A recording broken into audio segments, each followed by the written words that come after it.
오늘은 다니엘서 10장 15절에서 21절 말씀 묵상하겠습니다. 10장 15절에서 21절까지 말씀입니다.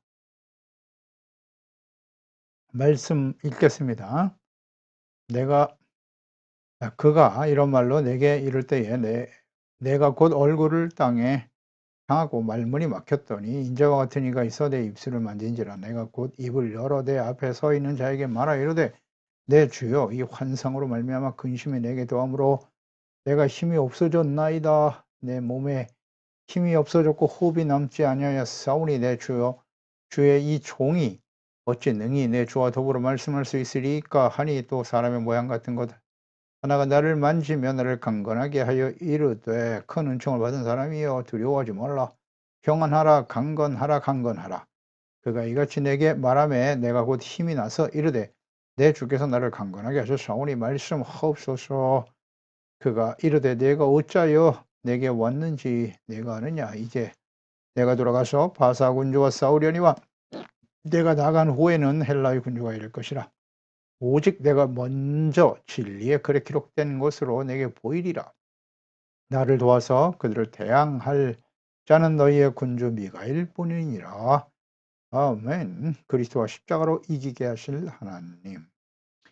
하나님을 만난 다니엘, 인자이신 예수 그리스도를 만난 다니엘의 모습. 두려워 떨고 하나님 앞에 땅에 엎드려질 수밖에 없었죠. 하나님을 경외하는 태도란 무엇이냐 하는 것을 우리는 그 자세에서 잘 배우게 되죠. 거룩하시고 영광스러우신 하나님 앞에 서게 되면 이렇게 하나님을 두려워하게 되는 거죠. 하나님의 영광과 위엄 앞에서 두려워하게 되고 엎드려 경배하며 주님을 섬길 수 있게 되는 것입니다. 그러니까 하나님을 경외하고 예배하는 자는 이처럼 하나님과의 인격적인 만남이 이루어져야 하는 거죠. 그 하나님을 만난 사람들만이 진실로 하나님을 경외할 수 있다는 것을 우리가 깨닫게 됩니다. 당시에 다니엘은 70년이 된 때가 거의 이를 그런 시기였기 때문에 하나님이 예레미야 선지자에게 말씀하신 대로 70년이 차면 다시 예루살렘으로 돌아오게 할 것이라는 말씀에 근거하여 하나님 앞에 진실로 회개하며 기도했죠. 그래서 이 하나님의 뜻이 곧 이루어지기를 간구하고 있었습니다. 다니엘의 기도는 우리에게 모범적인 기도를 우리에게 가르쳐 주고 있습니다. 회개하며 기도하라. 겸손하게 기도하라. 하나님의 뜻에 근거하여 기도하라. 또 하나님 앞에 믿음을 가지고 하나님과 그 뜻을 이루실 하나님을 믿고 기도하라 하는 것을 배우게 됩니다. 그때 하나님께서 응답하셨습니다. 그래서 그가 기도할 때 이미 하나님이 응답하셨으나 21일간 응답이 지연되었다. 그것은 사탄 마귀가 방해하였기 때문이다. 바사군주는 악한 원수 마귀를 상징적으로 보여주는 것이죠. 그래서 이 악한 원수 마귀가 하나님께서 허용한 시간 안에 하나님의 자녀들, 또 교회 하나님의 뜻을 이루는 기도를 끊임없이 방해하기도 하지만 악한 자들은 반드시 멸망하게 될 것이고, 겸손히 깨어 기도하되 이런 방해가 있을 수 있음을 알고 낙심하지 말고 인내하면서 지속적으로 기도해야 될 것을 잘 가르쳐 주고 계십니다. 그런 기도를 통해서 하나님께서는 하나님의 뜻을 이루게 하시고 승리하게 하시는 하나님이십니다. 이어서 15절 16절에 인자의 환상을 보게 된 다니엘, 말문이 막히고 땅에 엎드려져 있었다. 그러니까 인자와 같은 그리스도께서 그의 입술을 만져주심으로써 입을 열어주셨고, 또 환상을 보게 하심으로써 근심으로 인해 힘이 없어졌다고 말했지만 하나님께서는 그에게 힘을 주셨다. 17절에 내 몸에 힘이 없어졌고 호흡이 남지 않았지만 죽은 자 같이 되었다는 거죠. 내 주의 이 종이 어찌 능히 내 주와 더불어 말씀할 수 있으리까. 그러니까 인자를 대하는 다니엘의 태도, 이것은 하나님 앞에 인자로 오실 그리스도 앞에서 하나님 앞에서 자신은 종이다라고 말하죠. 그러니까 하나님을 인격적으로 만난 하나님의 자녀 그리스도인들은 이렇게 온전한 예배자의 태도로 하나님 앞에 서게 되는 것이죠. 예수님을 주로 영접하고 또 우리 고백하는 사람들은 다 주님의 종으로서 다니엘의 고백처럼 하나님을 사람들은 대부분 다 그런 고백을 했어요. 모세도 자신을 종이라고 고백했고 하나님 만났으니까요. 하나님의 사람 다윗 역시 마찬가지예요. 언제나 자신은 주의 종입니다라는 고백을 끊임없이 하죠. 그는 왕이었지만 하나님이 세우신 왕이었어요. 하지만 자신은 항상 종이다. 하나님 앞에 종된 자세로 주님을 섬겼던 것입니다. 그래서 하나님께서는 그 다윗을 가장 마음에 합한 자로 인정하셨죠. 왕이 되면 대부분 다 교만해져요. 사울 왕과 같이. 시작은 겸손했지만 왕이 되어 교만하죠. 솔로몬 역시 마찬가지죠. 열왕기 시대의 대부분의 왕들이 다 교만했어요. 하나님이 주신 것임을 깨닫지 못하고 언제나 종된 자세로 하나님 앞에 주인은 하나님이십니다. 내가 주인이 아니에요. 오늘날도 마찬가지입니다. 모든 시대의 하나님의 자녀들 그리스도인들이 그랬던 것처럼 오늘날도 마찬가지죠. 예수님을 주로 고백하지만 실제로 자신이 주인 노릇하려고 하는 것이죠.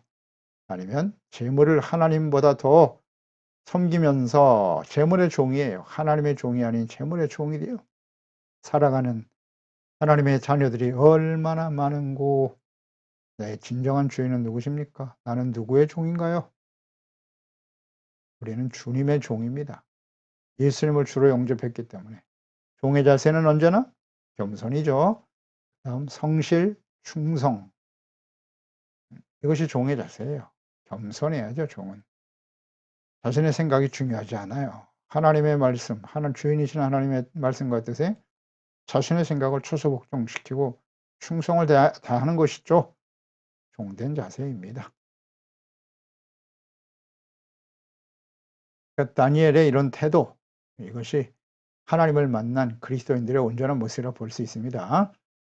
하나님의 영광을 직접 목격하고 경험하는 일은 죄인인 사람들에게는 사실 매우 두려운 일이지만 하나님의 은혜로 주 앞에 서게 되면 하나님을 이처럼 경외하게 되고 주님의 말씀과 뜻을 듣고 깨달아 전하고 가르치는 사명을 감당하게 되는 것입니다. 인격적인 만남, 하나님과의 만남, 당연히 하나님을 두려워하고 그 은혜에 감사하며 주님의 말씀에 절대 순종하는 사람으로 바뀌는 거죠. 인자이신 예수 그리스도께서 오셔서 십자가 대속의 은혜를 베풀어 주심으로써 우리의 영혼을 만져주시고 회복시켜 주실 때 우리는 의롭다함을 얻고 하나님의 자녀가 되고 하나님 앞에 담대히 나가 기도하며 예배할 수 있게 되는 거예요. 주님께서 만져주시고 회복시켜 주실 때 하나님의 은혜죠. 히브리서 4장 14절 이하에 그러므로 우리에게 큰 대제사장이 계시니 승천하시니 곧 하나님의 아들 예수시라. 우리가 믿는 도리를 굳게 잡을지어다. 우리에게 있는 대제사장 우리의 연약함을 동정하지 못하리가 아니요 모든 일에 우리와 같이 똑같이 시험을 받으신 이로되 죄는 없으시니라. 그러므로 우리는 긍휼하심을 받고 때를 따라 돕는 은혜를 얻기 위하여 은혜의 보좌 앞에 담대히 나아갈 것이니라. 아멘입니다.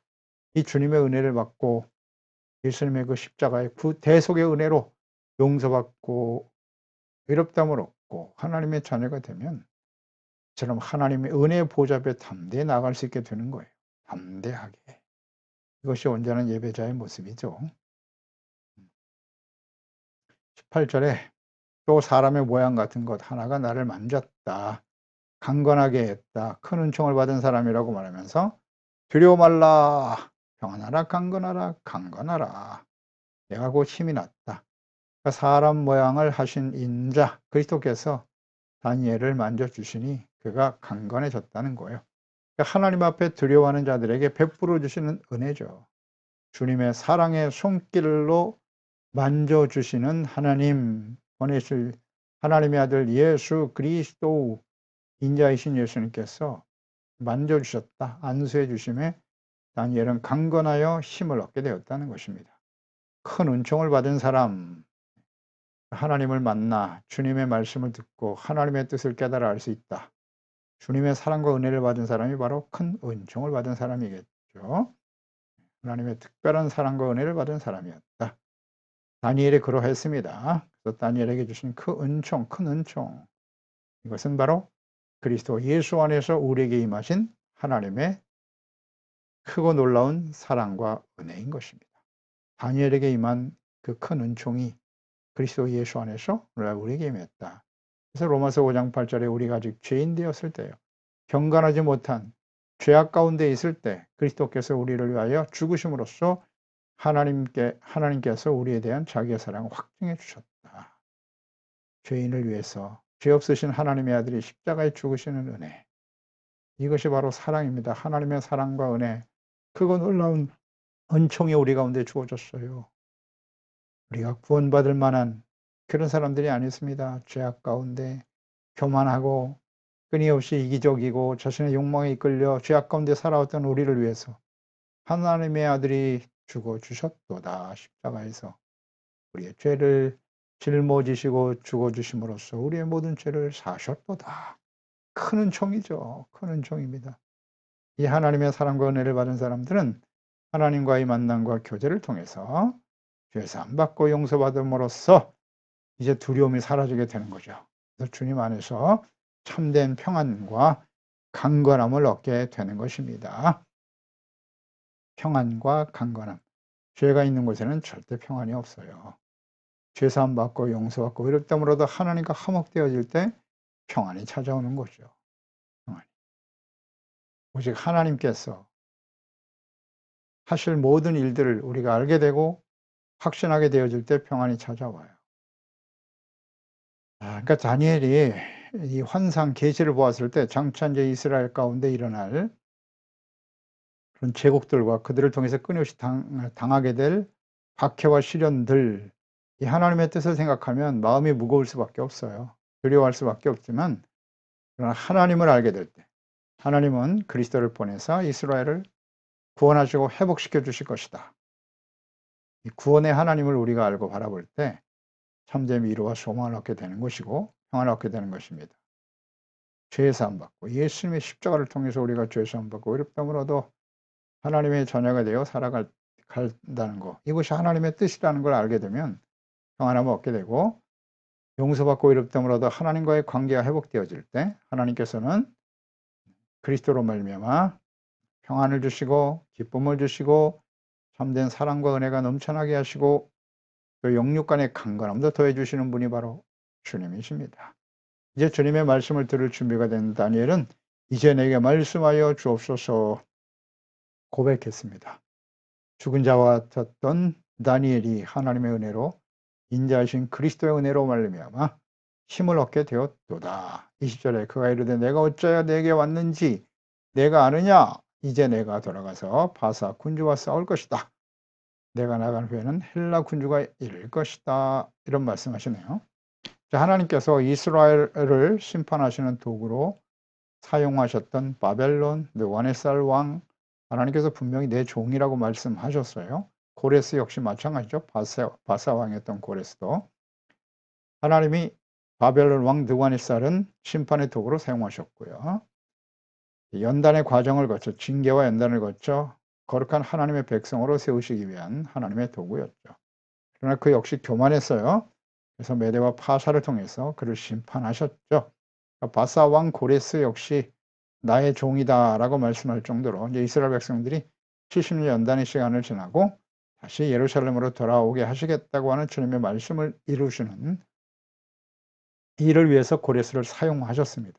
그래서 이스라엘 백성들을 돌아오게 하셨고 또다시 이제는 헬라가 일어나서 바사를 치게 하시고 그들 역시 멸망의 길을 가게 될 것이다 라는 말씀을 하시는 겁니다. 하나님의 모든 역사는 하나님의 이스라엘 백성, 언약의 백성이 중심이 되는 거예요. 그를 중심으로 해서 주변의 모든 나라들을 세우기도 하시고 멸하기도 하시고 제국들과 왕들과 권세자들을 세우기도 하고 멸하기도 하시는 분이 하나님이세요. 그러니까 이스라엘 백성들을 위해서 주변 모든 나라들을 다스리시고 섭리하시는 하나님, 이후에 또다시 로마가 일어날 것이고 그들이 이제 헬라 제국을 사라지게 하시고 로마가 강성하게 되는 이 모든 일들을 이미 하나님께서 다니엘을 통해서 환상을 통해 보여주셨죠. 그 이전에 느부갓네살 왕의 꿈을 통해서도 말씀하신 거고요. 이것이 이제 이스라엘 백성들이 예루살렘으로 돌아와 회복된 이후에 일어날 일들이거든요. 또 궁극적으로는 그리스도의 초림과 재림으로 맞추어져 있어요. 그러니까 이 예언의 말씀, 다니엘도 그렇고 그 선지자를 통해서 주셨던 모든 말씀들의 초점은 어디냐면 다 그리스도예요. 메시아에 맞춰져 있어요. 성경을 자세히 보시면. 우리가 계속 선지서를 지금 묵상하면서 주님께서 원하시는 바는 그리스도예요. 그리스도. 사람인 제사장, 왕, 선지자들은 완전하지 못해요. 지금 이스라엘 백성들이 예루살렘으로 돌아와서 성전을 재건하고 눈물을 흘리며 하나님의 은혜에 감사하며 시작했지만 얼마 지나지 않아서 그들은 또다시 부패하고 타락하게 되죠. 그래서 주변에 일어날 헬라와 로마에 의해서 또다시 박해와 고통의 시간을 지날 수밖에 없게 되는 거예요. 그래서 하나님께서 그리스도를 보내사 하나님이 다스리시는 메시아를 통해 다스리시는 하나님의 나라를 회복하기를 원하셨죠. 그런데 이스라엘은 그 그리스도를 거부했어요. 자기들 본백성들이. 그래서 이제 이 복음이 이방인들에게 흩어지게 되는 거고 2000년 동안 나라 없이 난민 신세가 되어버린 이스라엘 생각해 보세요. 그런데 그 이스라엘이 이제 20세기 1948년에 다시 독립됐단 말이에요. 회복시켜 주셨다는 거예요. 바벨론 포로 이후에 이스라엘의 회복, 그 이후에 제국의 역사들을 생각해 보시고요. 이제는 이 제국의 역사들이 2000년 동안 계속 일어나고 없어지고 사라지다가 이제는 이스라엘이 다시 회복되면서 이 천국 복음이 이제 거의 땅끝까지 전파되는 거죠. 그 1948년에 일어난 이스라엘의 회복 이후에 말이죠. 하나님의 성령의 역사가 강하게 일어납니다. 늦은비 성령의 역사죠. 그래서 그때부터 복음이 전 세계로 확산되기 시작해요. 확산되기 시작합니다. 우리는 이건 역사를 통해서 다 확인할 수 있는 바예요. 그래서 천국 복음이 땅까지 전파되겠죠. 그리고 ICT의 발전을 통해서 이제는 모든 민족, 모든 사람들이 예수 그리스도가 재림하시는 것을 온 세계가 이 손바닥 안에서 핸드폰으로 다 확인할 수 있게 된단 말이에요. 모든 사람들이 다 보게 되는 거예요. 이 말씀들이 다 준비되어 있어요, 이제는. 하나님의 복음의 말씀, 천국 복음, 예수 그리스도의 복음을 가로막는 나라와 세력들이 있지만 전파는 막을 수 없어요. 전파. ICT를 통해서 복음이 전파되고 확산되고 있는데 이걸 막을 수는 없는 거예요.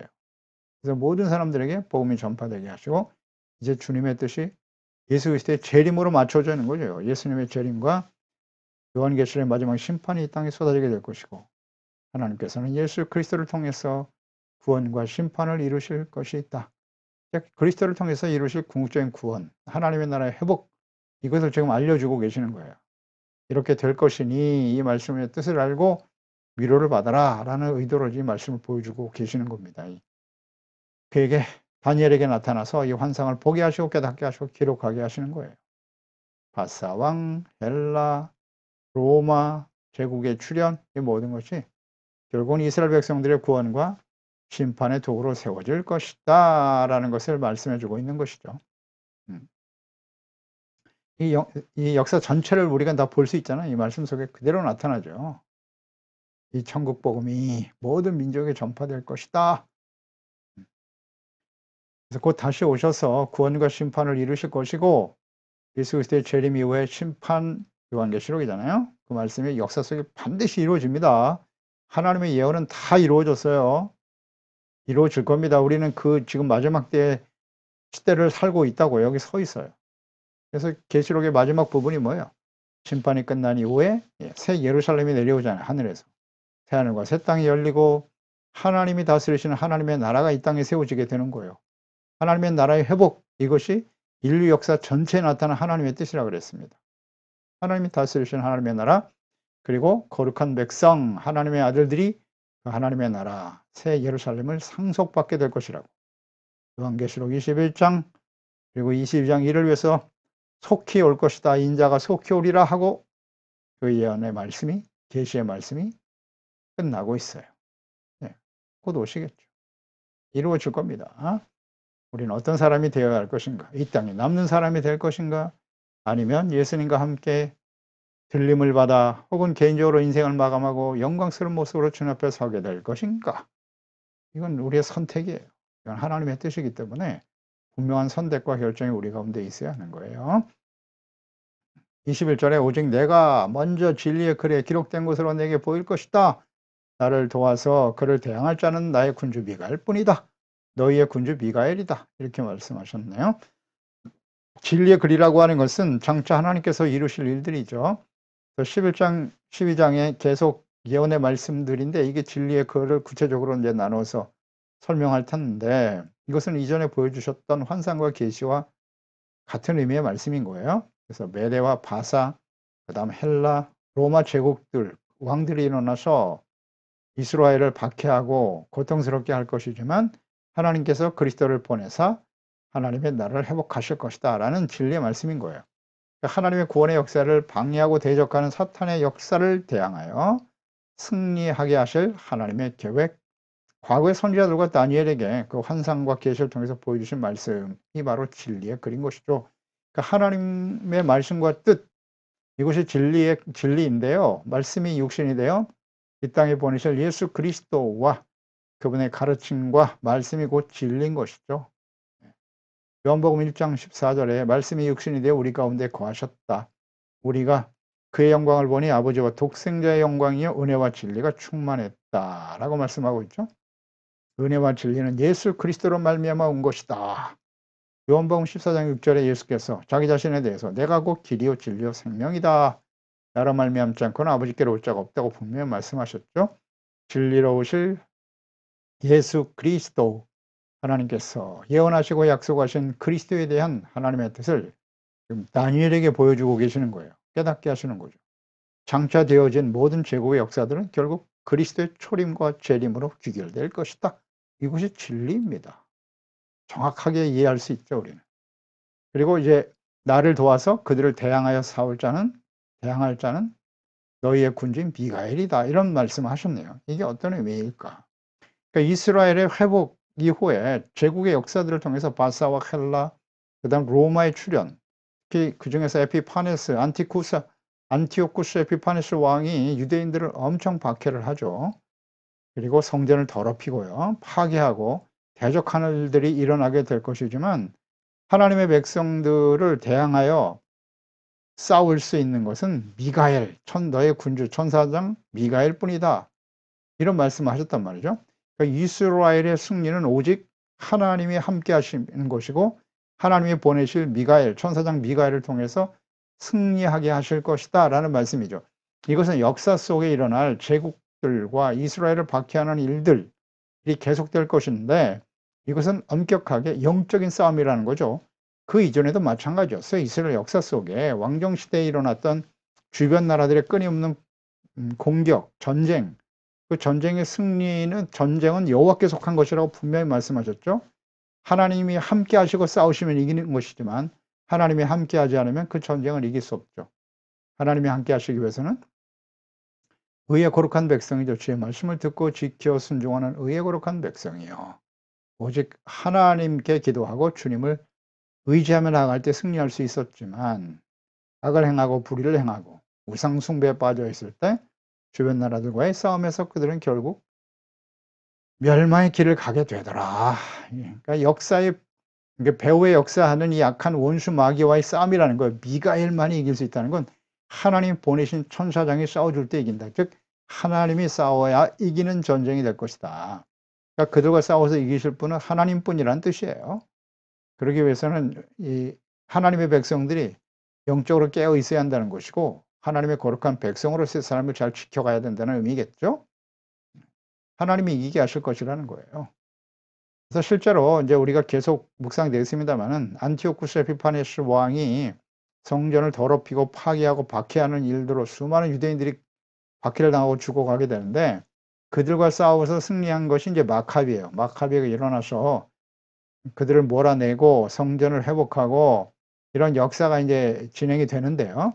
근데 이 말씀에 근거하면 그것을 승리하게 하시는 분은 하나님께서 보내신 천사장 미가엘이 싸워서 이기게 하시겠다라는 말씀이에요. 즉 하나님이 그와 함께 하셨기 때문에 그 전쟁에서 이기게 됐다는 거죠. 영적 전쟁. 잘 생각해 봐야 돼요. 하나님이 싸워서 이기게 하신다. 마카비가 뭐 대단한 존재이기 때문에 능력이 있어서가 아니에요. 말씀하셨잖아요. 하나님이 이기게 하시는 거라고. 하나님의 거룩한 백성으로 회복, 하나님의 나라의 회복, 그래야 이길 수 있다고요. 그래서 하나님께서 싸우시는 전쟁이라는 걸 생각하고요. 그 이후에 하나님께서 예수 그리스도를 보내셨어요. 하나님의 아들 그리스도를 보내주셔서 십자가로 이기게 하신다. 잘 보세요. 예수 그리스도가 이스라엘의 왕이 되고 뭐 군주가 되고 그래서 이기는 게 아니에요. 정치, 경제, 군사력을 강화시켜서 이스라엘이 이기는 것이 아니라 예수님은 어떻게 이기셨어요? 십자가를 지심으로 이기게 하셨다. 이것은 영적 싸움이라는 거예요. 이거 잊지 말아야 돼요. 눈에 보이는 나라가 아니에요. 예수님 말씀하시잖아요. 나의 나라는 이 세상에 속한 것이 아니라고. 그래서 우리는 항상 영적 싸움, 하나님의 나라, 여기에 대한 분명한 이해가 있어야 돼요. 골로새 2장 13절 이하에 또 범죄와 육체의 무할례로 죽었던 너희를 하나님이 그와 함께 살리시고 우리의 모든 죄를 사하시고 우리를 거스르고 불리하게 하는 법조문으로 쓴 증서를 지우시고 제하여 버리사 십자가에 못 박으시고 통치자들과 권세들을 무력화하여 드러내어 구경거리로 삼으시고 십자가로 그들을 이기셨나니라. 아멘. 십자가로 이기셨어요. 오늘 우리가 이 영적 싸움, 주님 앞에 서는 그날까지 우리는 끊임없이 영적 싸움을 싸워야 할 거예요. 하나님의 나라 천국 복음이 전파되고 증거되는 일을 위해 끊임없이 방해하는 악한 원수 마귀와의 싸움에서 이기기 위해서는 어떻게 해야 돼요? 십자가를 져야 되는 거예요. 예수님처럼. 십자가를 진다는 의미를 잘 묵상하세요. 십자가를 진다는 것은 죄를 버리는 거예요. 죄를 버리고 예수님의 보혈로 씻음받고 의롭다함을 얻고 주님의 말씀을 잘 지켜 순종하는 이렇고 거룩한 하나님의 백성이 되어 살아가는 거예요. 주님을 따라가는 거죠. 그래서 이 세상에서 부와 영광을 누리고 영원토록 살 것처럼 어리석은 자가 되지 말아야죠. 육체의 기회로 삼는 사람들이 아니라 거룩하고 경건하고 두렵고 떨림으로 하나님을 경외하며 주의 말씀을 순종하며 구원을 이루어가는 종들이 되어야 할 것입니다. 기도하겠습니다. 하나님 아버지, 은혜와 사랑을 감사하고 찬양드립니다. 오늘도 주님 앞에 저희들이 부름을 받아 예수 그리스도로 말미암아 죄사함 받고 용서받고 의롭다함을 얻은 큰 은총과 은혜와 사랑을 받은 하나님의 자녀들이 되게 하신 것을 감사합니다. 진리가 되시는 예수 그리스도를 믿고 그 천국 복음을 통해서 우리가 영광스러운 하나님의 자녀가 되었나이다. 하나님의 놀라운 진리와 하나님이 장차 이루실 일들에 대한 하나님의 뜻을 깨우쳐 주시니 감사합니다. 다니엘에게 깨우쳐 주셨던 이 진리의 말씀이 예수 그리스도의 초림으로 이어졌고 이스라엘은 역시 또다시 하나님과 그리스도와 진리의 말씀을 저버리고 악을 행하다가 2000년 동안 멸망의 길을 갔죠. 그러나 하나님께서 이스라엘 언약의 백성을 다시 회복시켜 주시고 그때부터 천국 복음이 땅끝까지 전파되게 하사 이방인의 충만한 수가 돌아오기를 기다리고 계시옵나이다. 주여, 이 하나님의 은혜로 이방인 중에 이방인이었던 저희들이 구원을 받았나이다.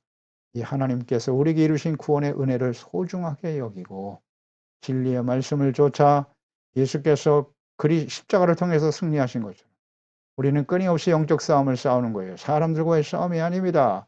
배후의 역사는 악한 영들과의 싸움이고 이 악한 세상 또 우리 육체 속에 끊임없이 일어나는 육체 정욕 죄악과의 싸움이라는 거 잊지 말고 하나님의 말씀과 성령으로 충만하여 하나님의 전신갑주로 무장해서 이기는 자가 되어 영광스러운 모습으로 다시 오실 주님을 맞이하고 혹은 개인적으로 주님 앞에 서는 그날 영광스러운 모습으로 설 수 있도록 도와주세요. 예수님의 이름으로 기도드리옵나이다. 아멘.